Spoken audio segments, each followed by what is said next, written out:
This is Colin, and in today's video we are going to review the TotGuard T-266 350 watt rear hub e-bike, and we're going to unbox it, we're going to assemble it, we're going to go over the different functions, test ride it, and then I'm going to do a quick review. I don't have all of the specs memorized, but in case you're interested, I'll just read them off to you from my phone. It has a 350 watt rear hub brushless motor. The max speed is 19.8 miles per hour, and it could take 15% grades. There is a twist throttle.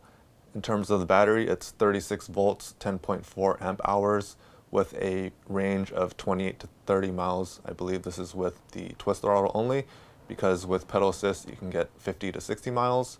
It charges in 5 hours. There's an LCD display for the speed, battery level, pedal assist, and mileage. There's 21 speeds, 3 in the front and 7 in the back, and Shimano components. Has a front suspension. There are front and rear disc brakes.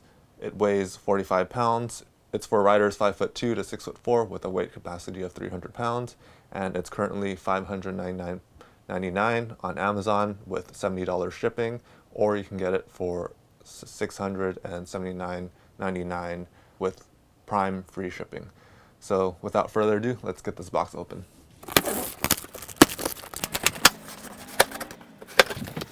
Here's the packaging on the inside. I'm just going to take everything out and put it on the table. This was everything inside the box, so I'm just going to take all of this foam off. Seems to be protected pretty well.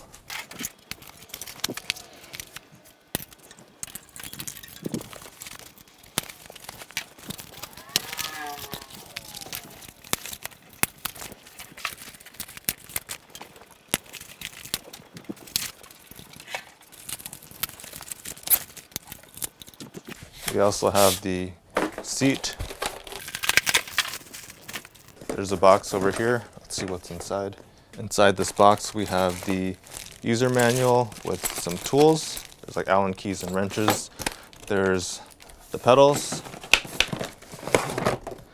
We have the kickstand. There's a skewer, quick release skewer for the front wheel. And then this box is the charger. Here's the user manual. You can pause it at any time if you want to see this in detail.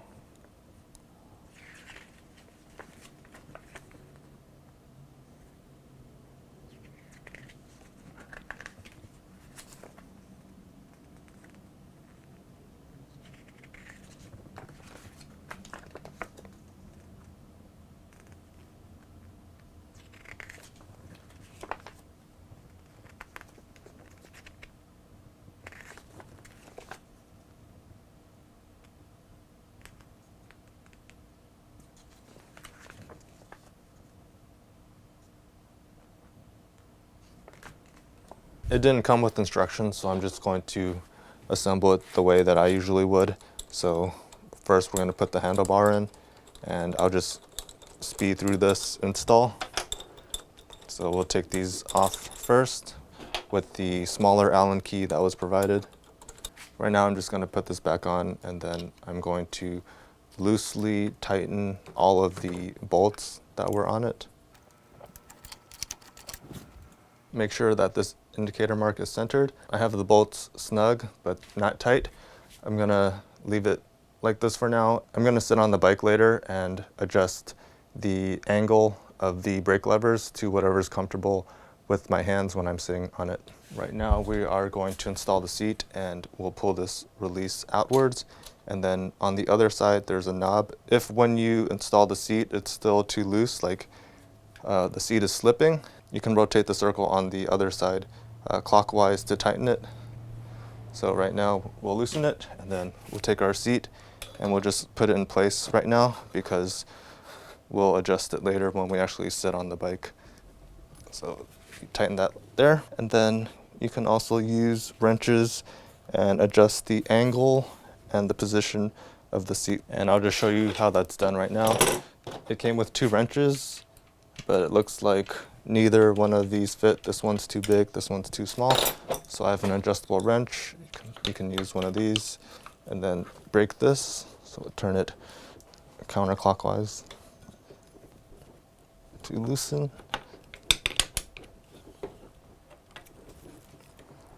So same thing on the other side. So I have both these nuts loose. You can adjust the position, front and back, and then also the angle.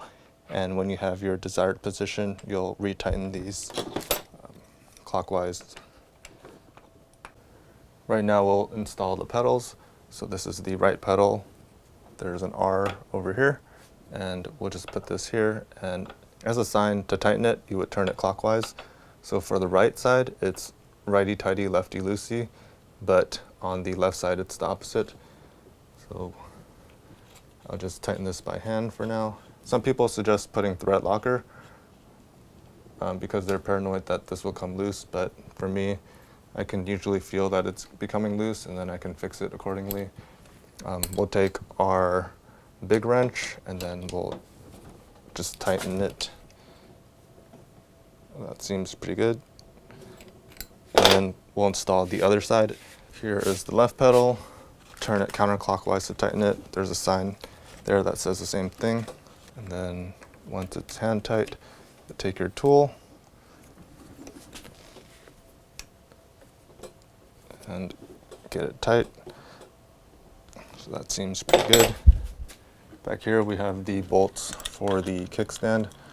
So we're using the larger Allen key to take these out. Set this down on the table right now.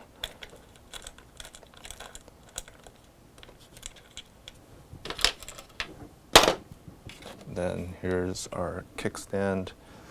We will take the bolts that we took off with the washers on the outside and then put the nut back on the back. And then do the same for this side.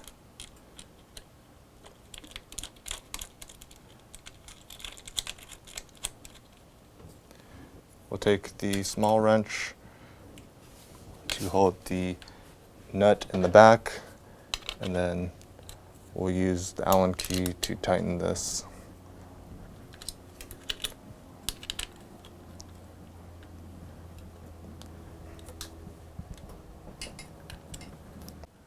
Right now we're going to tighten the headset, but before we do that, we need to twist the fork or suspension so that it actually faces outwards because it was shipped backwards inside the packaging. I guess that's for space savings. And once the fork is positioned parallel to the handlebar, we will tighten this. Make sure that the fork is parallel to the handlebar. So this handlebar is parallel to the fork below. And then we'll take our large Allen key and tighten this top one pretty snug, but not over tight. And then we'll take our smaller Allen key and then tighten these two on the left and right. And these, it's okay to be super tight.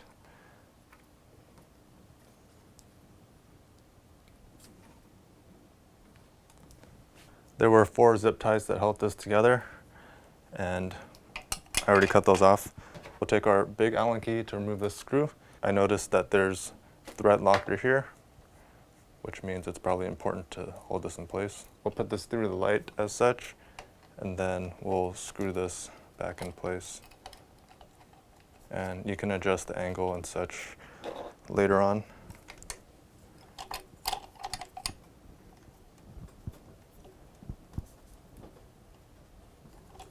Here's the front wheel. We want the rotor on this side because it corresponds to the brake caliper. And then we'll take our quick release skewer and make sure that the spring is on both sides. So I have a spring there, and then I have a spring here on the other side. I'm just going to put this on so that it holds in place, but it doesn't need to be tight.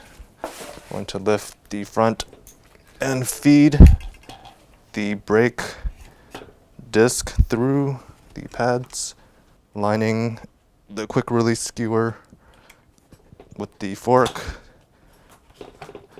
It's kind of difficult. We'll put that in place, and then you can tighten this side of the quick release skewer clockwise.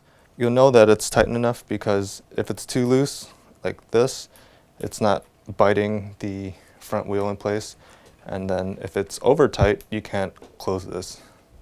You'll back this up a little, and then when it's good, it'll hold it in place.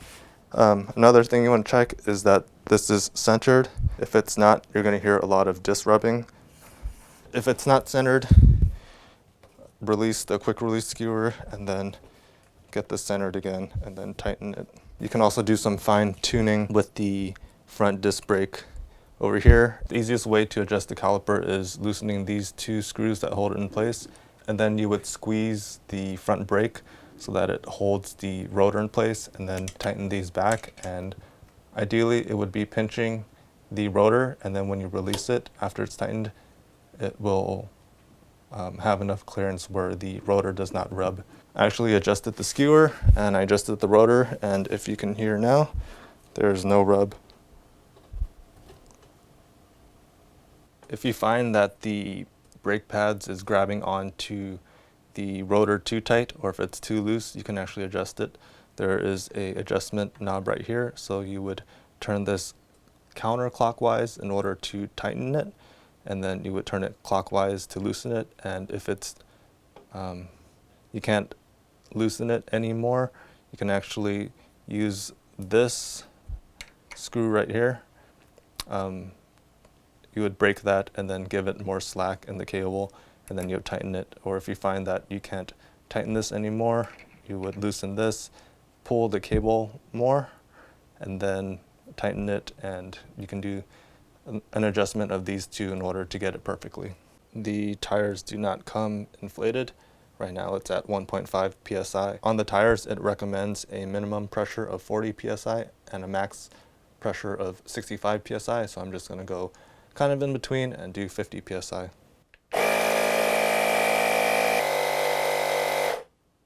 And we'll do the same for the rear.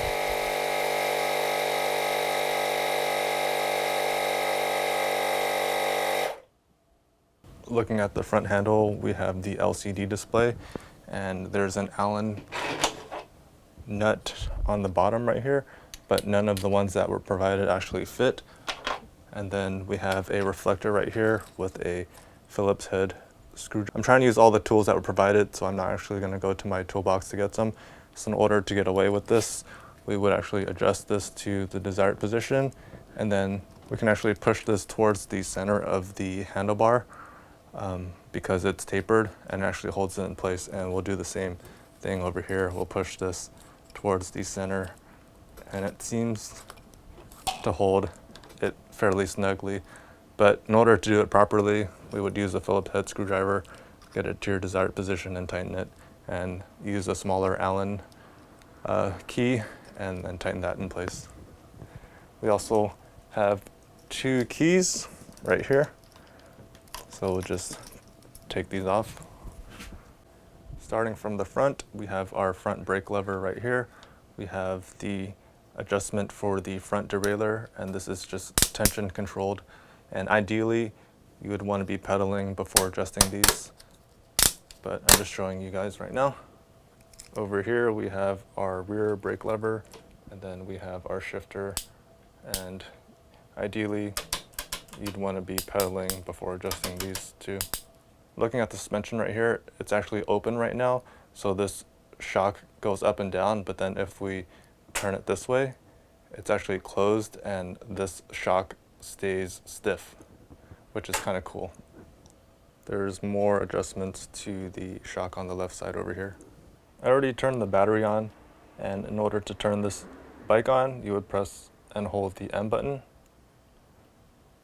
Taking a look over here, we have the power level on the top, we have the battery percentage, we have the assist level, so if we press the up and down buttons, I guess there's no power assist, and then if we push it up, there's 3 levels of power assist, This is our current speed, and then if we press M, it shows the odometer in miles.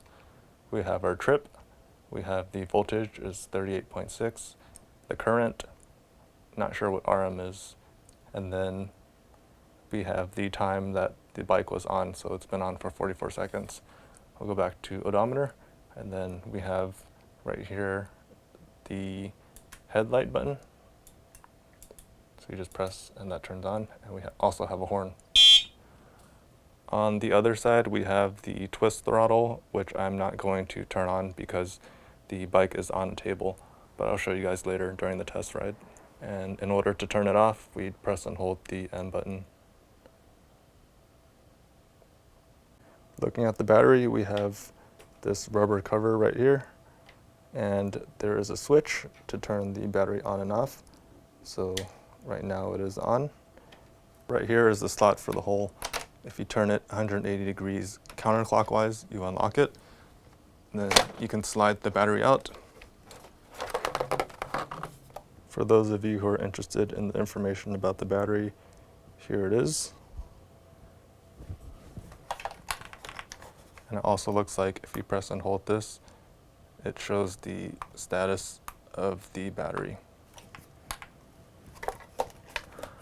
On the other side, we have the charging port.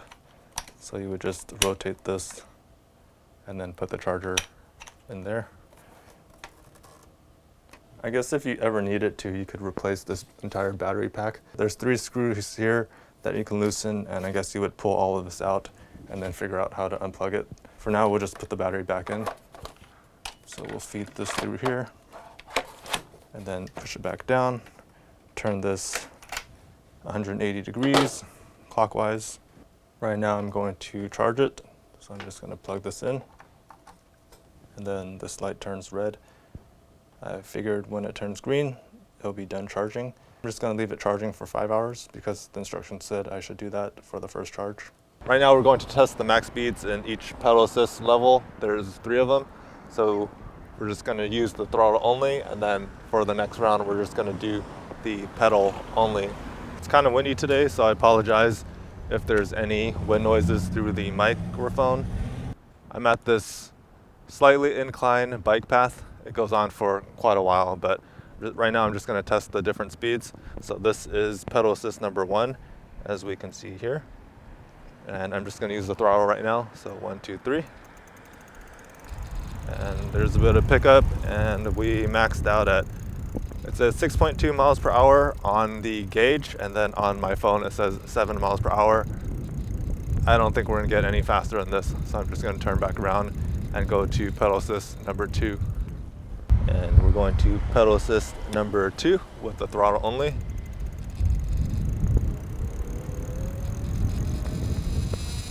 So it's maxing out at 12.4 miles on the gauge and 12 on the phone, and we weren't getting any faster than that, so I'm just gonna turn back around.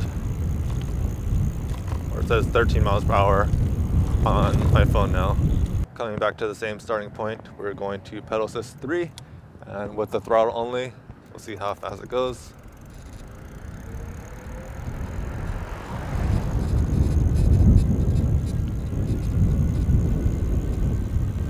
Still climbing.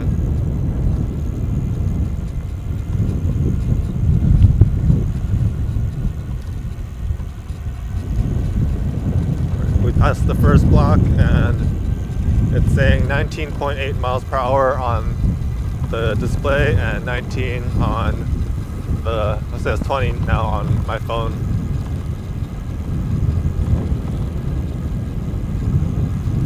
Now it says 21.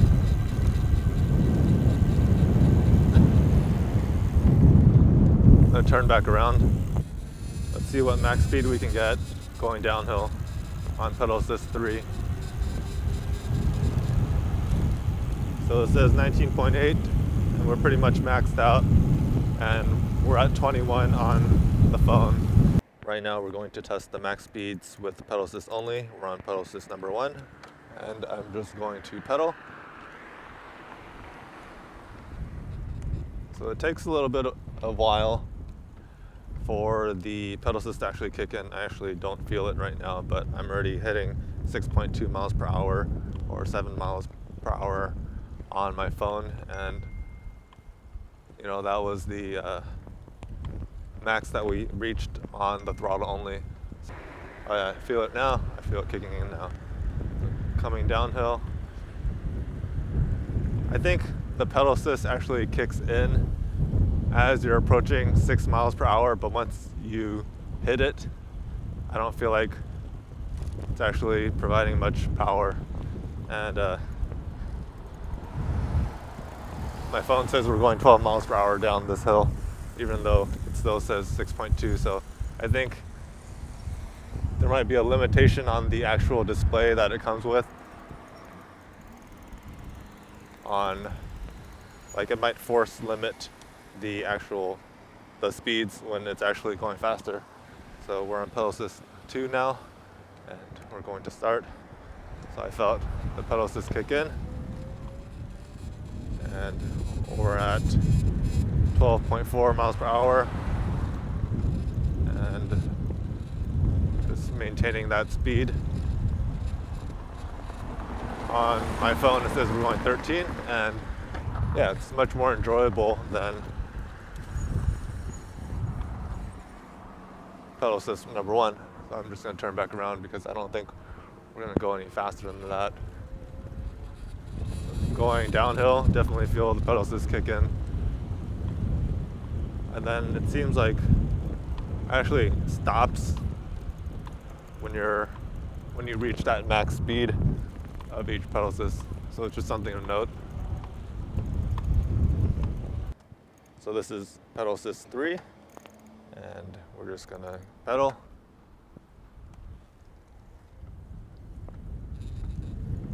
Yep.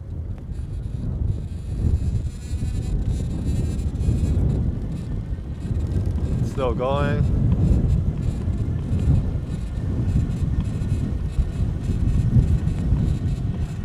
Still going. We hit the 19.8 miles per hour.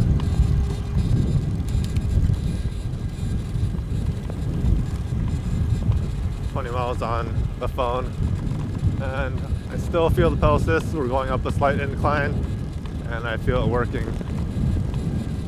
I feel like it's much more enjoyable on pedal assist 3.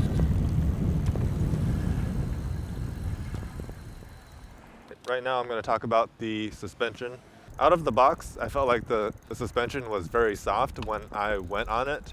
Going down my driveway, I felt like I was bottoming out. So on the left side there is an adjustment, and I just tightened it like 12 or 15 times. I don't know if there's an actual limit to how much you can turn it, but I just kept turning it and it never stopped, and it was pretty stiff. The suspension felt stiffer. Like if I'm bouncing up and down right now, it just feels like a very stiff spring, but it doesn't actually feel that good. I mean, it's better than nothing, like especially if you're going over bumps or potholes, it does something, but it almost felt like it wasn't very predictable. So what I actually did was I actually locked it on the right side, and it felt a lot better. If you're riding on smooth pavement, I would just consider locking it, unless you're going on dirt roads or stuff like that. Or if your roads have a lot of potholes, then adjust the suspension accordingly. Right now I'm going to do an uphill test with the throttle only. So for pedal assist 1, our max speed would probably be 6 miles per hour. So I've already hit it, and it's still climbing. This is probably a 15% grade, and then it's getting a little steeper, like 18, 20%, and it's taking it. And let's go to pedal assist 2. It's still climbing. The grade is getting steeper. This is probably 20% grade. And the max speed we were getting before was 12 miles per hour, but now it's going down to 7. And it's struggling a little bit on this climb right here. Let's put it to pedal assist 3 and getting more power. The incline is also decreasing.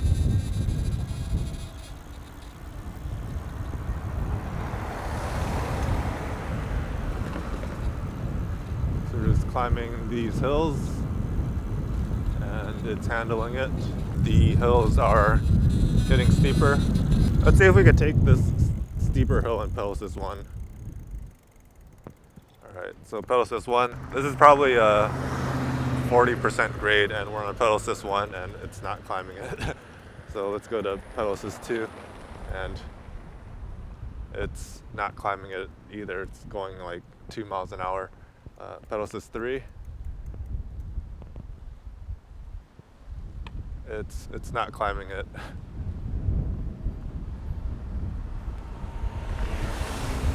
So we're on pedal assist 3 right now, and this is probably a 40% grade and it's not climbing it. So I'm actually going to adjust the gearing. So with the throttle, on this relatively steep hill, it wasn't taking it. It wasn't really doing much. So I adjusted the gearing and I'm just gonna use the pedal assist function. So I feel like with any hill that you take, you can always pedal up it with the appropriate gearing. You just go on the lowest chainring on the front and the biggest cog in the back. So right now I'm on the middle chainring on the front and then the second to biggest chainring in the back, and pedal assist 3, getting that pedal assist power going. I was able to take that hill. So I feel like if you're just using throttle only on hills steeper than like 20-25% grade, it's not going to take it, but then you can always just use pedal assist and shift to the appropriate gearing and you can take any hill. Right now I'm going to test the brakes. I actually wore in the brake pads a little bit, so I just biked as fast as I could and then gradually pressed the brake pads for it to wear in, and I did that like 10 times on the front and the rears, so it just got a better biting surface. So right now I'm just going to go down this hill and test the brakes. I mean, the brake pads work. I was able to lock up the front and rear tires. They're not the best, but I didn't expect that from a $600 bike. So I'm just going to go downhill and test the brakes.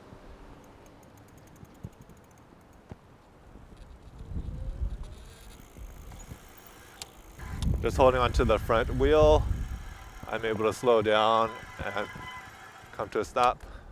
I'm going to test out the rear brake down here. So I'm able to slow down and then able to come to a complete stop going down this hill. I'm going to actually use both brakes or bike as I normally would.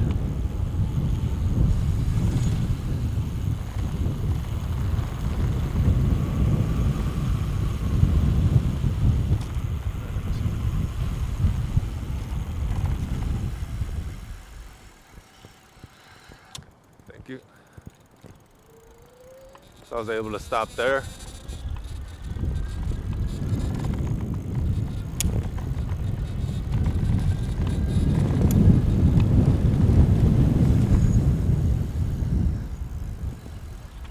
Able to come to complete stop here. Going down this hill.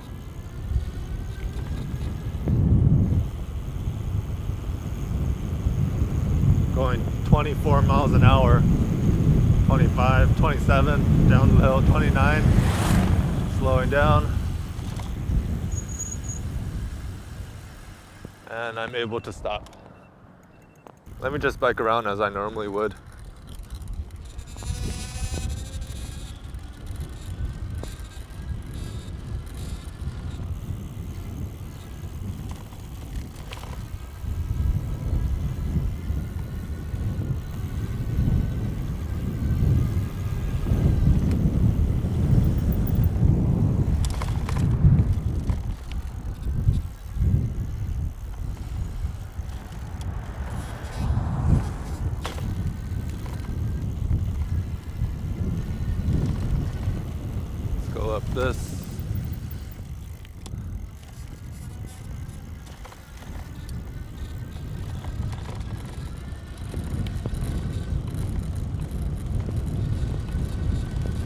Definitely feel more power if you twist the throttle and pedal at the same time.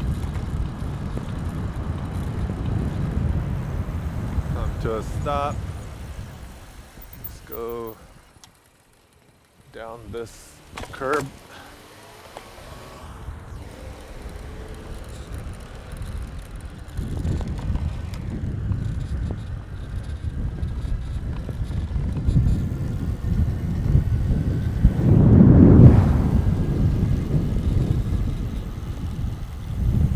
Overall, I think this is a pretty good e-bike, especially for 600 bucks or 670 or $680 with shipping. It has a 350 watt rear hub, and it's kind of interesting because it actually makes this pretty loud whining noise, like it's spooling up, and it actually sounds a lot faster than it's actually going, which I think is kind of cool. Like right here, I don't know if the mic is picking it up, but it's pretty loud, and I think it's kind of cool, but that's just me. I feel like the max speed you're gonna get is gonna be around 20 miles per hour with the throttle only, and with pedal assist, if you're just relying on pedal assist only, like just pedaling, it's gonna be around 20 miles per hour too. Unless you're going downhill, then I think I hit like 29 miles per hour, but that's just riding off the incline going downhill. So in terms of hills, just as a regular bike, you can take pretty much any steep hill that you want with this bike, and it'll provide some level of power assist. If you're using the throttle only, I was only able to go up like 20%, 25% grades. Anything steeper, it just wasn't doing anything. If you're using this e-bike for a lot of climbing and you just want to use the throttle only, I think it's not going to really work out for you. But if you don't mind having some level of pedal assist and just biking normally, it could take any hill. I would recommend it. The bike doesn't have a lot of torque, which is good and bad. It's good for like people that just want to ride recreationally and don't need to feel a lot of adrenaline. It's probably good for children too, or beginner riders for e-bikes, even those that are advanced. If you just want something that is comfortable, this is good. In terms of the tires, they're 26-inch and they're just regular tires. I feel like once they wore out, you should upgrade to something better, because I felt like with the brakes, the tires were one of the weak points of the bike. I was actually surprised by how light the e-bike was. It says it's 45 pounds, but actually feels lighter, because some mountain bikes are like 30 pounds, and the hub motor kit, like for the Bafang, I think adds another 25 pounds, and then the battery adds another like 10, 15 pounds. So this entire e-bike is only 45 pounds, and when I lifted it, I was very surprised by how light it was. I think it has an aluminum frame, and yeah, it's just like very light, and that's something that I liked about it, because when I carried it upstairs, it felt very, very easy to carry. If you're transporting this around, especially if you're riding like the metro and you have to carry a lot, this is a very good bike.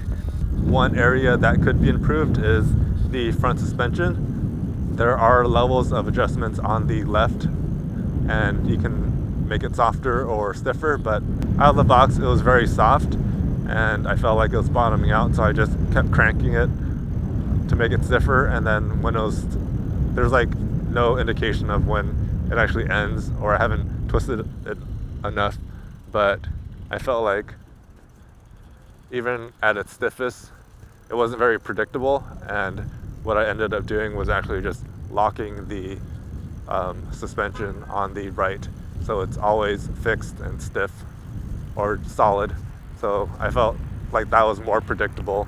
I haven't tested the range of the battery. It's supposed to be 28 to 30 miles just with the throttle, and then with pedal assist you can get like 50 to 60 miles, which I think is really good, even with the e-bike off. So let me show you. I'm going to turn it off. I feel some resistance on the rear hub, but I feel like it's very rideable. I would say it adds about maybe 20% more effort than if it didn't have a rear hub on the back. So it's not too bad. It's very rideable, especially if your battery ever runs out. Let me turn this back on and go to pedal assist 3. So haven't tested the full range. Charging is pretty standard. It takes up to 5 hours to charge. It's a 36 volt, 10.4 amp hour battery, and it's also removable, which is cool because like if you don't want to get it stolen, or if you want to charge it while you park your bike in the garage or something, you can always take the battery with you and charge it upstairs. The brakes, feel like they do the job. They're able to stop. Like when I went down some pretty steep hills and was able to stop, I had to break in the rotors and brake pads a little bit, and I got more bite out of it. They're not the best brakes, but I don't really expect that for 600 bucks. The components are Shimano Tourney components. The left shifter for the front derailleur, there's a plus and minus sign with a lot of indentations, and it's not really predictable. Like it would have been nice to just have like 3 marks so you know when you're in the first, second, and third gears, but this one is kind of just like you keep turning it until there's enough tension in the cable for it to shift to the next one. It's not bad, especially for this price point. On the right side we have the 7-speed shifter, and it controls the 7 cassettes in the rear. You just push this, and then there's this release right here. I don't really have any complaints with that. In terms of the pedal assist, I would suggest just leaving it in pedal assist 3 all the time, because you're able to get the max speed of 19.8 miles per hour. Just pedaling right now, it's starting to kick in, and it's good. I feel like it's easier after you pedal a few rotations though.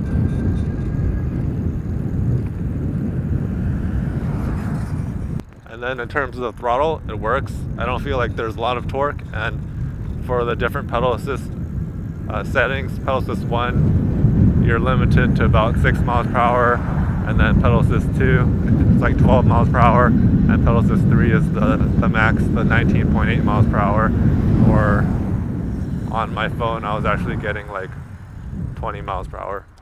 So I think overall this is a very good bike for 600 bucks. If you have 600 bucks to spare, I would suggest that you check this out, and yeah, just give it a shot. So that's pretty much it for this video. If you found this video helpful, please like the video. If you have any questions or comments, leave them in the comment section below, and if you want to see more videos like this, feel free to subscribe. So thanks again for watching. Take care and God bless.